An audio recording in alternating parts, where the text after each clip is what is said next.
আজ থেকে তুই আমার কাছে মৃত। কাকা তুমি ভাইদাকে এভাবে কেন বলছো? আমরা তোমার সঙ্গে প্রতারণা করিনি কাকা, তোমাকে ঠকাইনি আমরা। আমরা তো সবাই এটাই চেয়েছিল যে আমার আর কুসুমের ভালোবাসাকে পরিণতি দিতে।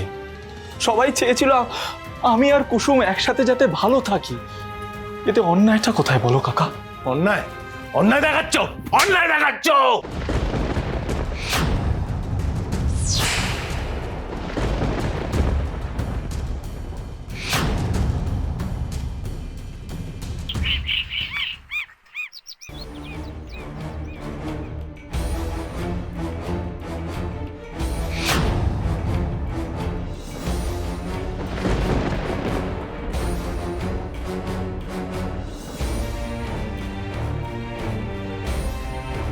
কি হলো শঙ্কর, তুমি এরকম হতভম্ব হয়ে গেলে কেন?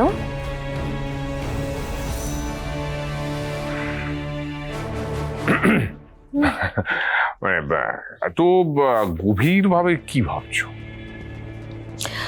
আমার না একটা বিষয় একটু অদ্ভুত লাগছে রাজ। মানে আমি যে কুসুমের জন্য চুজ করা ছেলেদের ছবি দিলাম শঙ্করকে, আমার কিরকম মনে হলো যে শঙ্কর ওই ছবিগুলো দেখে কিরকম একটা হতভম্ব হয়ে গেল, খুশি হলো না। না মানে আমার মনে হয় যে তুমি কুসুমের জন্য এতগুলো পাত্রের চয়েস দিয়েছো, তো এটা ঠিক ওর কাছে এক্সপেক্টেড, মানে একটু একটু ঘাবড়ে গেছি আর কি। না না, তা কেন? আমি তো বলেইছিলাম যে কুসুমের বিয়ের দায়িত্ব আমার। মানে ওর জন্য ছেলে খুঁজবো আমি, পছন্দ করবো আমি, নিজে দাঁড়িয়ে থেকে বিয়ে দেবো আমি। এটা ঠিক। দুবার ওর বিয়ে ভেঙেছে এবং দুবারের অভিজ্ঞতাই অত্যন্ত খারাপ।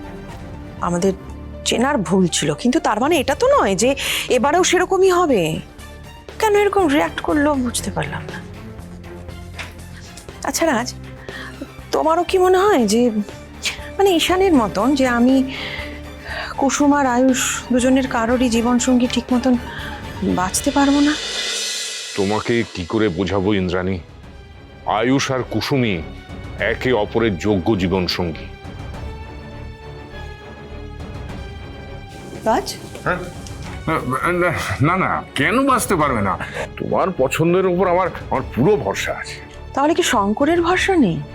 না মানে যে মানুষটা তার সন্তানদের জন্য সামান্যতম কিছু করলেও বিনয়ের সঙ্গে কৃতজ্ঞতা প্রকাশ করে, সে কিরকম অদ্ভুত একটা বিহেভ করলো, মনে হলো একটু খুশি নয়।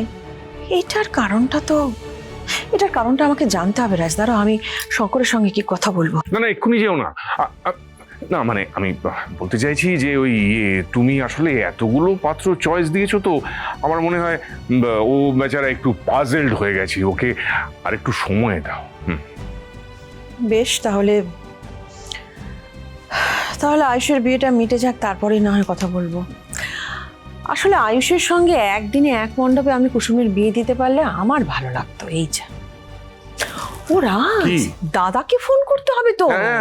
দাদাকে তো আয়ুষের বিয়ের খবর দিতে হবে। ও আয়ুষকে এত ভালোবাসে, আয়ুষের বিয়ের একটা অনুষ্ঠানও মিস করলে চলবে না। আমি ফোন করে আসছি।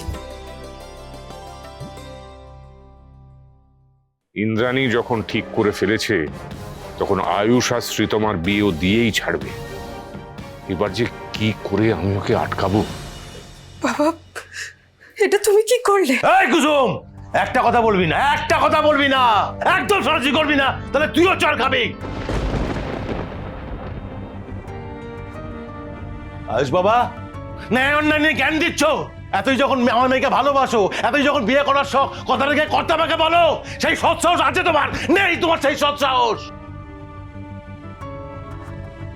আর কুসুম, তোরও তো সৎ সাহস নেই। আমাকে তুই মিথ্যা কথা বললি কুসুম। হ্যাঁ, দিনের পর দিন তুই নাটক করে গেলি। আমি ভাবতে পারছি না কুসুম, আমি ভাবতে পারছি না। আমার মেয়ের মনে এত প্যাঁচ আমি ভাবতে পারছি না, এখন কুসুম, এখন তোকে আমার মেয়ে ভাবতে আমার না একটা শাস্তি বলে মনে হচ্ছে। শাস্তি? হ্যাঁ, তোদের মতো সন্তান থাকা বাবা মার কাছে অভিশাপ। কুসুম, তুই তোর বাবাকে ঠকিয়েছিস কুসুম। আর আয়ুষ বাবা, তুমি তোর মাকে ঠকিয়েছো, কর্তাবাকে তুমি ঠকিয়েছো।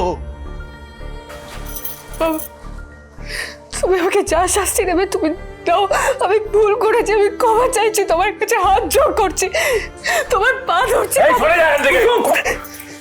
কাকা, এটা তুমি কি করছো?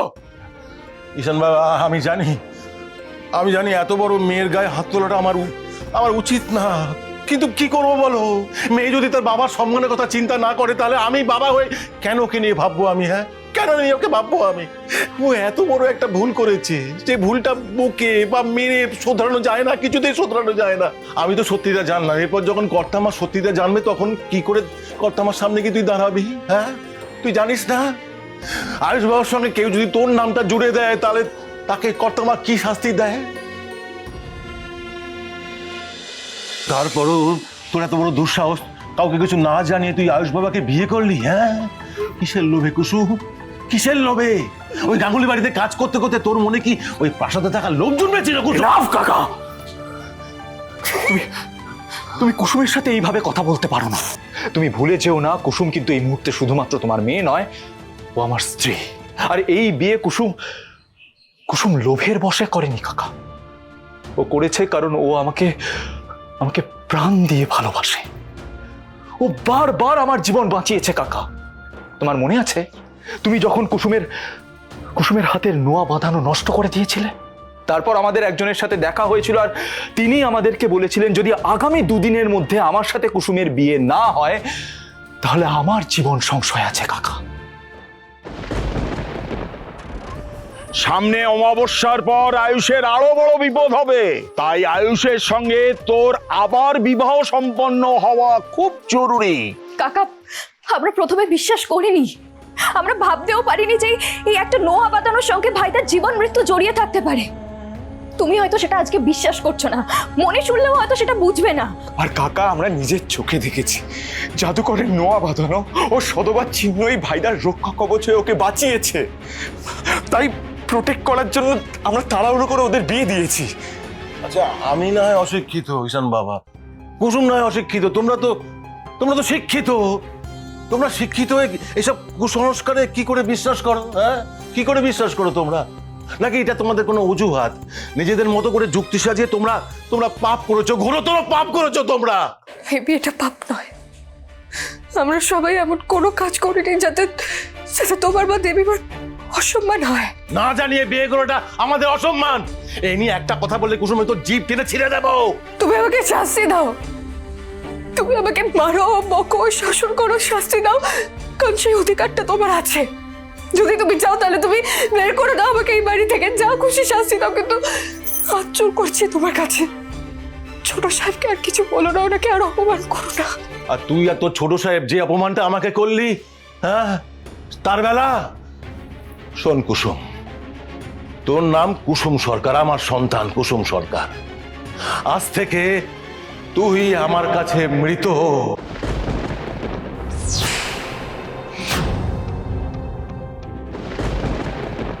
কালই তোর বাবা তোর নামে পিণ্ডদান করবে, দেখে নিস।